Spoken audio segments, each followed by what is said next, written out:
صدای انجیل تقدیم می کند. درود بر شنوندگان ارجمند. این صدای انجیل است، تنها صدای راستی و حقیقت که از ازل بوده و تا ابد خواهد بود. برنامه‌های ما همه روزه و در همین ساعت از رادیو روی امواج کوتاه پخش می شود. شما می توانید از طریق شبکه‌های اجتماعی فیسبوک، گوگل پلاس و یوتیوب با تایپ فارسی رادیو صدای انجیل با ما در تماس باشید. آدرس ایمیل ما از این قرار است: radioenjil@gmail.com. تکرار می کنم، آدرس ایمیل ما radioenjil@gmail.com و تلفن تماس ما 201 616 920 1791. تکرار می کنم، 201 616 920 1791.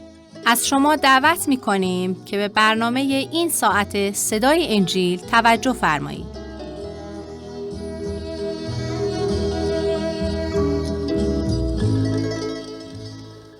خداوندا توفیق عنایت فرما تا در این ساعت قدرت و عظمت تو را مشاهده نموده و به حقانیت وجودت بیش از بیش پی ببریم و تو را در زندگی پرستش کنیم.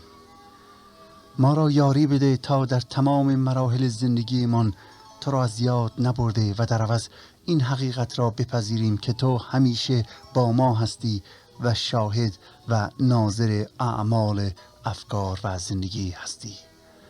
بارالها ما نیازمند رحمت و کرم و فیض تو هستیم. نیازمند رحمت تو چون گناهکاریم، نیازمند بخشش تو چون خطاکاریم.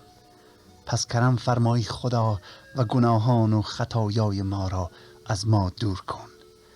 نیازمند فیض توییم تا قلب خالی ما را با عطایای خود پر ساخته و نجات را که عطیه آسمانی توست صاحب شویم. خدایا شکرت می‌کنیم که دعای بندگانی که از صمیم قلب و با ایمان به درگاهت میآیند میشنوی. سپاس بر نامت ای خدای ازلی، ای خدای ابدی و ای خدای مهربان. سپاس بر نامت.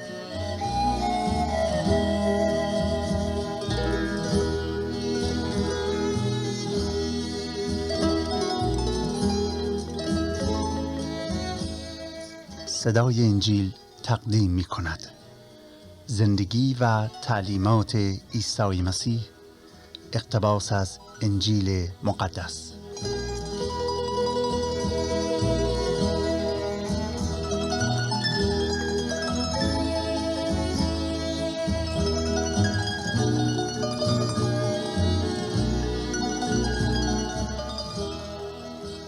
برادران و خواهران عزیزم، درود بر شما. امیدوارم که روز خود را با نام او و برای او آغاز کرده و آن را در شادی و آرامش جان و روح به پایان برسانید. از اینکه خدای مهربان این ساعت را به عمر ما اضافه کرده تا با شما یاران عزیز باشیم و پیرامون کلام مقدسش با شما مصاحبت داشته باشیم، او را حمد و ثنا گفته و نام مقدسش را می ستاییم. در برنامه این ساعت توجه خود را معطوف به فصل 24 از انجیل مقدس به قلم متی حواری نموده و پیشگویی هایی که عیسی مسیح در مورد اتفاقات آینده و ظهور ثانویش در این عالم به شاگردانش میگوید را مورد توجه قرار میدهیم. از شما دعوت میکنم که اگر انجیل مقدس رو در اختیار دارید لطفاً آن را به صفحه 42 بگشایید. احیانا اگر شما از ترجمه تفسیری استفاده می کنید به صفحه 33 آن را باز کنید. در ضمن از فرصت استفاده می کنم و از دوستان و یاران با وفایی که لطف نمودند و برای ما نامه نوشتن صمیمانه سپاسگزاری می کنم و خدمت همه دوستان عرض کنم که نامه های شما برای ما بسیار عزیز هستند و ما به تمام نامه های رسیده در اسرع وقت پاسخ کتبی خواهیم داد. خداوند همه شما را برکت بدهد. در فصل 24 حواریون نزد عیسی مسیح می آیند و از او 3 سوال می کنند که در آیه 3 آمده است. می فرماید و شاگردانش در خلوت نزد وی آمده گفتند ای استاد به ما بگو که این امور کی واقع می شود و نشان آمدن تو و انقضای عالم چیست؟ سوال اول در رابطه با گفتار عیسی مسیح در آیه 2 است که پیشگویی نمود زمانی خواهد رسید که معبد مقدس یهود و خانه‌های مستحکم اورشلیم همه نابود خواهد شد و حالا رسولانش میپرسند که این کی به وقوع میپیوندد. اما سوال دوم درباره زمان و علائم بازگشت ثانوی عیسی مسیح است و سوال سوم در مورد انتهای این عالم.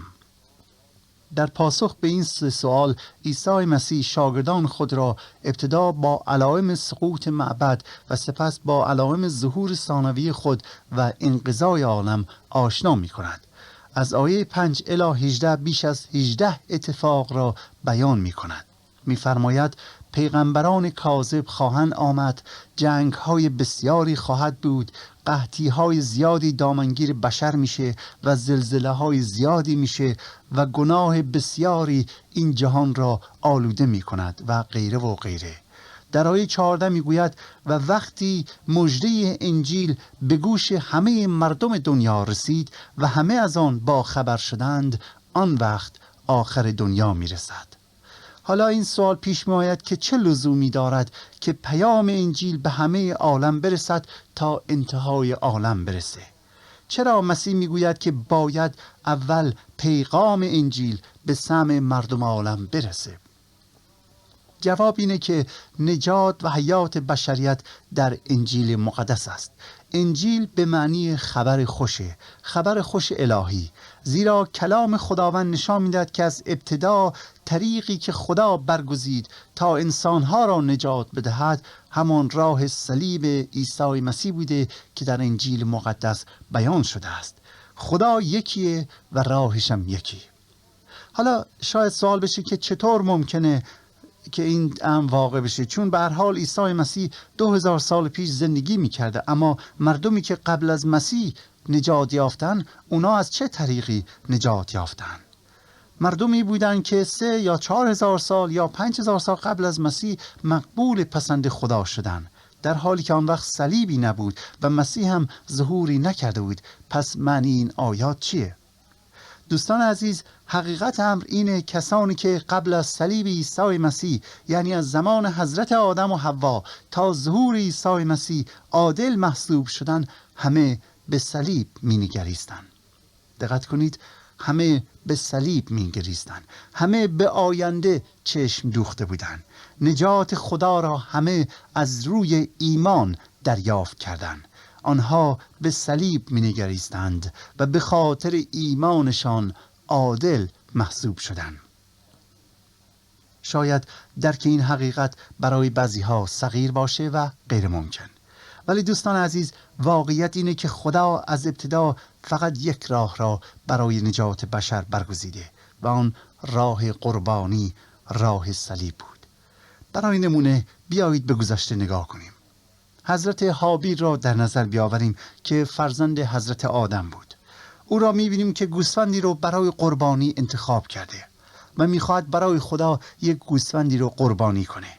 اگر از هابیل می‌پرسیم که ای هابیل، آیا قربانی این گوسفند گناهت را برمی‌داره؟ جواب خواهد داد که مسلماً خیر. این گوسفند هرگز جای گناهان مرا نمی‌گیره. این گوسفند باعث بخشش گناهان من نمیشه. اون وقت ازش میپرسی خب هابیل، چرا میخوای این گوسفند را قربانی کنی؟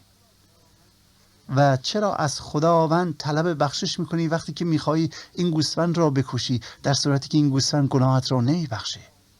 چه لزومی داره که قربانی بکنی؟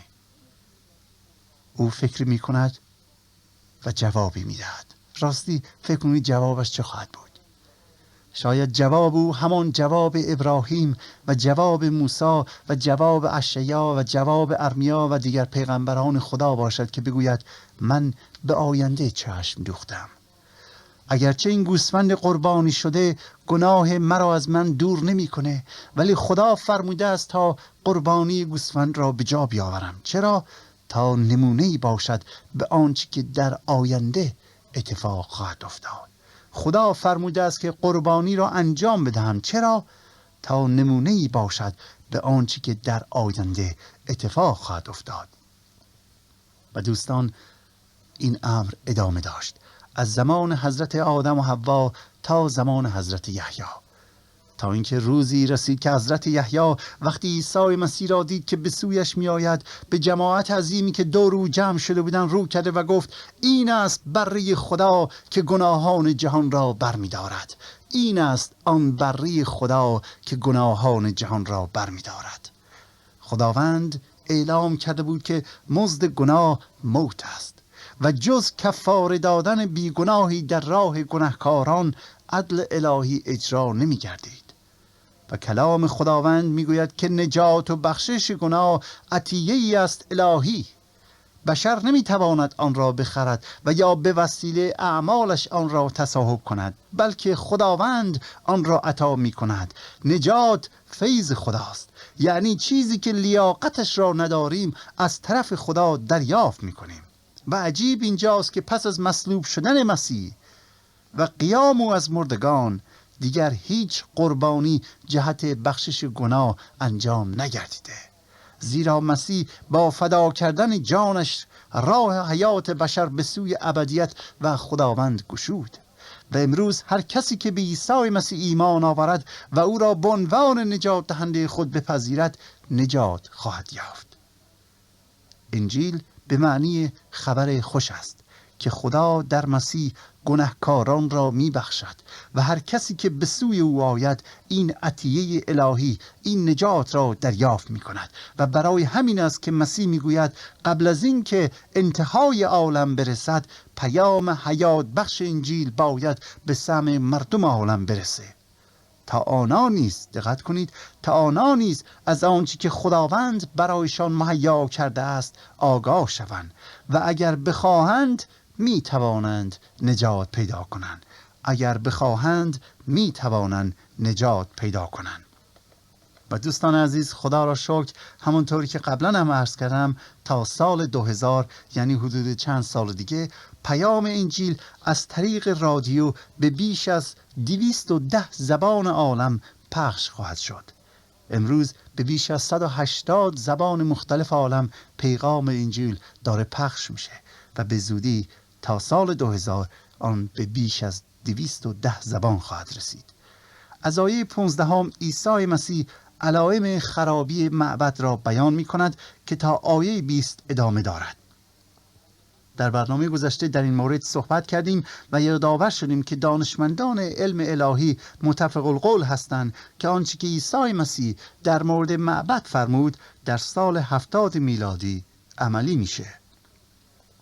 حالا توجه خود را به آنچه که عیسی مسیح در مورد زمان آخر و مصیبت آینده می‌فرماید توجه می‌کنیم که از آیه 20 الی 28 براتون می‌خونیم.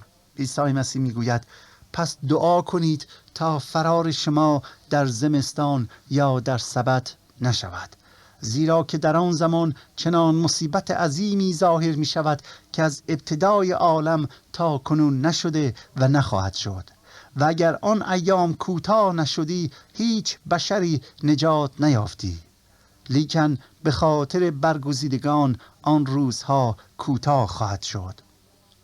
آنگاه اگر کسی به شما گوید اینک مسیح در اینجا و یا در آنجاست، باور مکنید، زیرا که مسیحان کاذب و انبیای کذبه ظاهر شده علامات و معجزات عظیمه چنان خواهند نمود که اگر ممکن بودی برگزیدگان را نیز گمراه کردندی.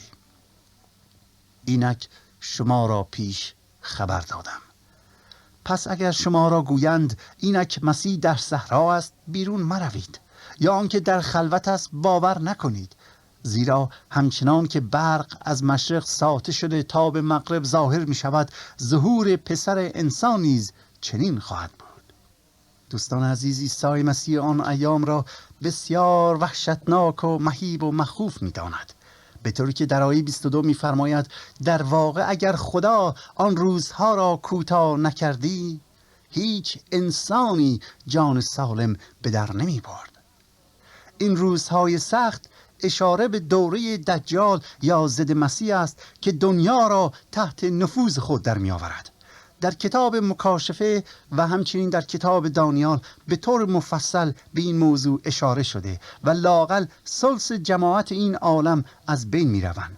می گوید خدا محض خاطر برگزیدگان خودش آن روزها را کوتاه می کند، یعنی دوره مصیبت عظیم را کوتاه می کند. ممکن است سوال بشه که برگزیدگان خدا چه کسانی می باشند؟ در اینجا دو گروه مختلف وجود داره. به عبارت دیگر عقیده های مختلفی است. بعضیا میگویند این قوم برگزیده که بر اثر آن خداوند روزهای مصیبت عظیم را کوتاه می کند همان اسرائیل می باشند، قومی که به قوم برگزیده خدا مسمی هستند و در ایام دجال شدیدترین ضربه ها و سختترین بلاها نصیب آنان می شوند.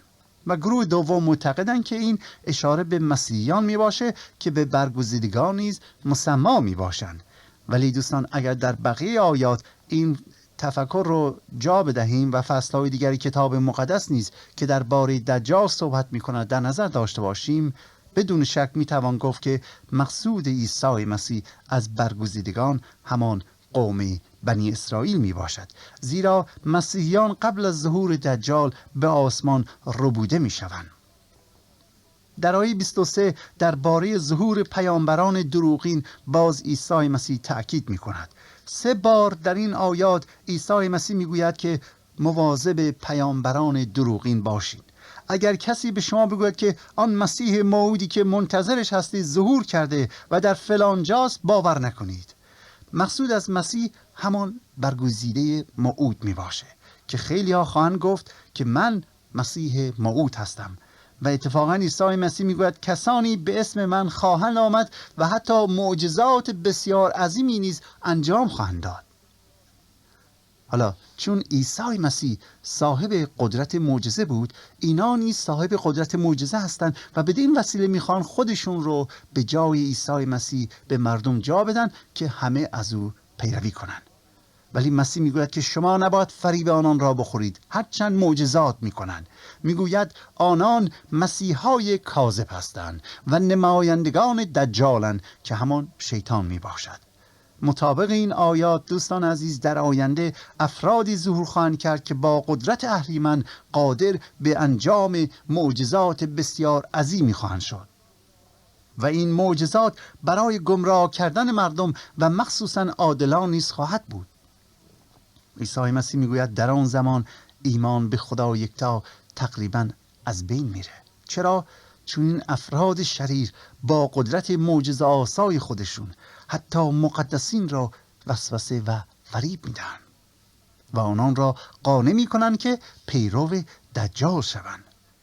عیسی مسیح میگوید من از پیش شما را آگاه میسازم، از حالا به شما خبر میدم که مواظب باشید، فریب نخورید، هوشیار باشید، فریب پیامبران دروغین و مسیحای دروغین نخورید. حالا ممکن سوال پیش بیاد که اگر افرادی در آینده ظهور خواهند کرد و معجزات بزرگ را انجام میدهند، چطور میتوانیم بین مسیح کاذب و مسیح حقیقی ما تشخیص قائل بدیم؟ چطور میتوانیم بفهمیم که کدومشون مسیح واقعی هستیم؟ به عبارت دیگر وقتی مسیح موعود دوباره برمیگردد چه علائمی هست که ما را در شناختنش یاری میدهد؟ پاسخ به این سوال از آیه 27 آمده است.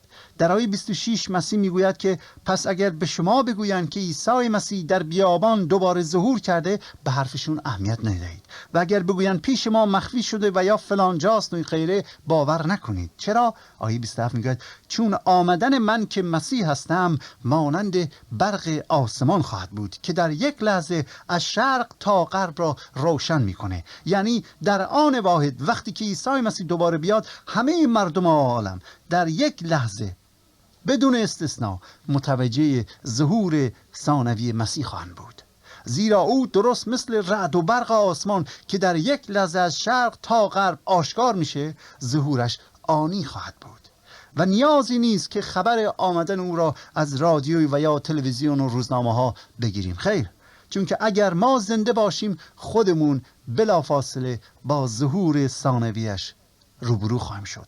یعنی شاهد ظهور مسیح خواهیم بود و به قول کتاب مقدس هر چشمی او را خواهد دید. ظهور ثانوی عیسی مسیح دوستان این بار با قدرت و شکوه و جلال عظیم الهی خواهد بود. او می آید این بار تا جهان را داوری کند، تا بر عالم حکمرانی کند و سلطنت 1000 ساله خیش را آغاز نماید.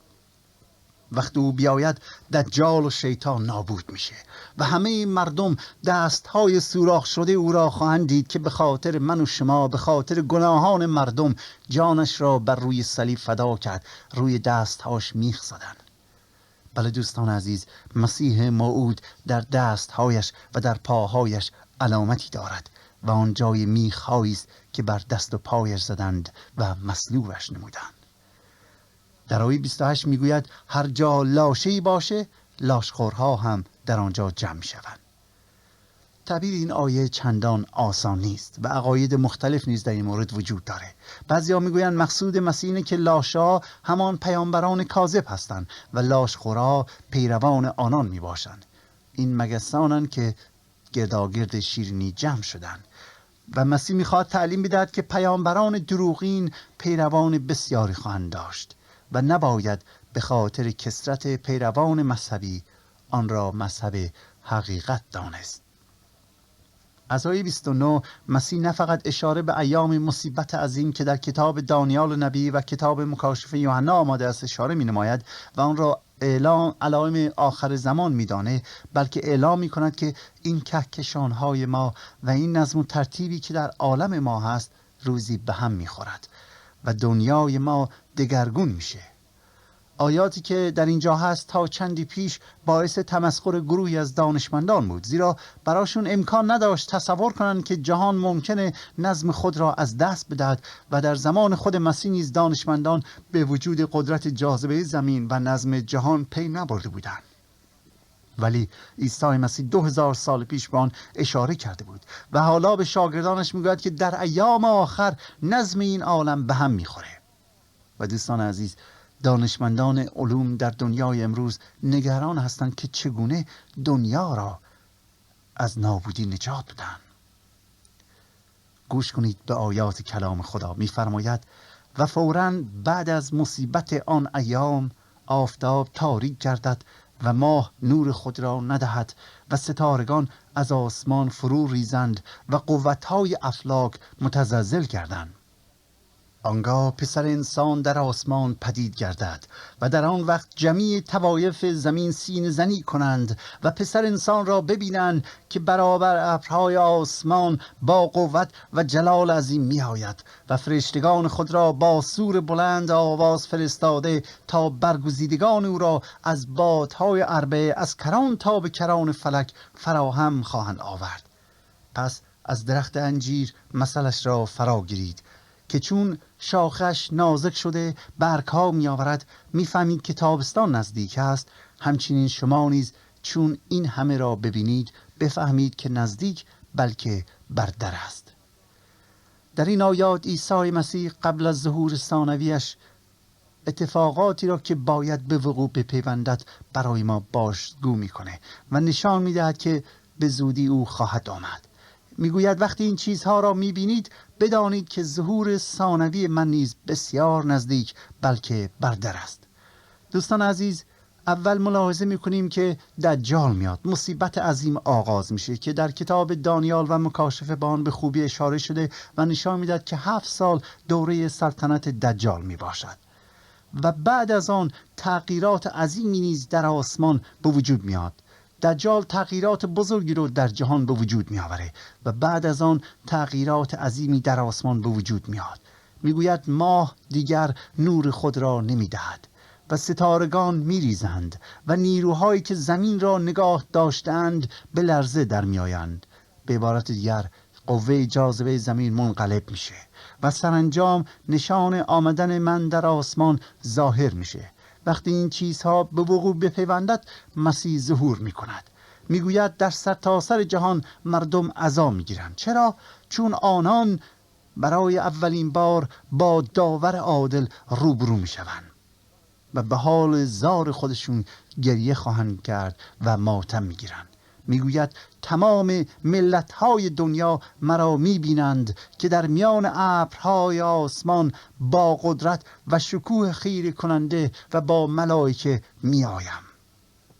و می‌فرماید من فرشتگان خود را با صدای شیپور میفرستم تا برگزیدگان مرا از گوش و کنار زمین و آسمان جمع کنند.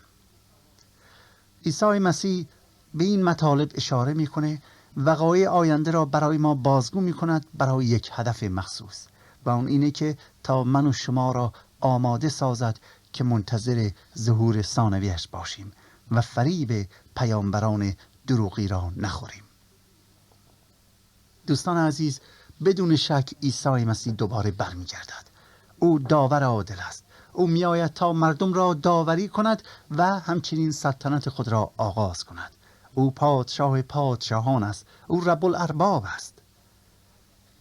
سوال مهم اینه که ای عزیزان، در ظهور ثانوی عیسی مسیح آیا شما جزو مردمی خواهید بود که عزا خواهید گرفت و به خاطر خطایا و بلایی که نصیبتون میشه ماتم میگیرید، و یا جزو برگزیدگانی هستید که ظهورش را جشن میگیرند و فرشتگان خدا به استقبال شما میآیند؟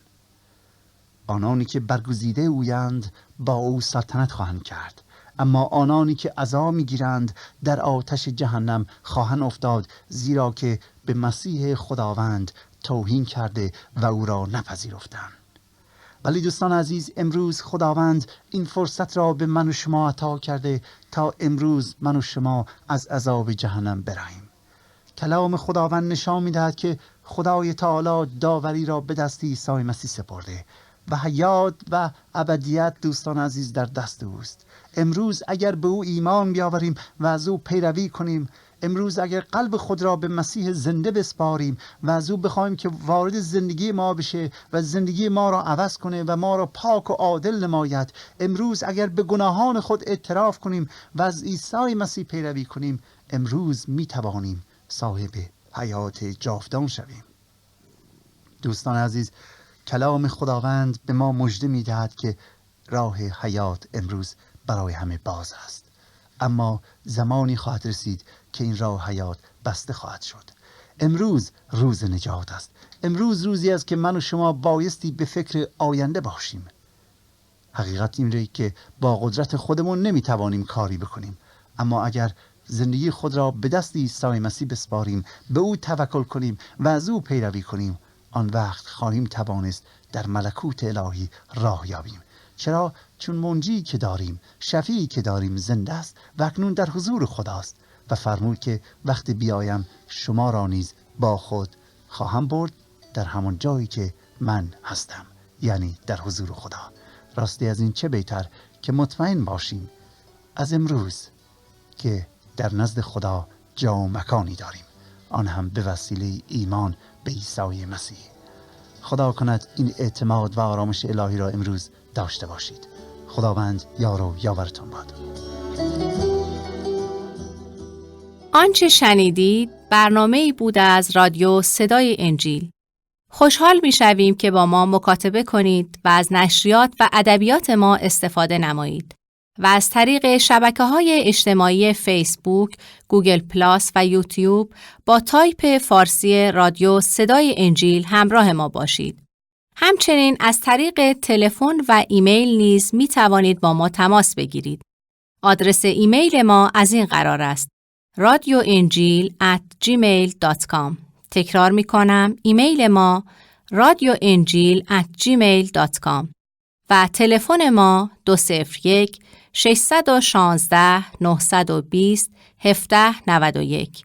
تکرار می کنم، 201-616-920-1791. تا برنامه دیگر و روز دیگر، خدای یکتا و مسیح زنده با شما باشد. ماراناتا، یعنی خداوند به زودی برمیگردد. آمین.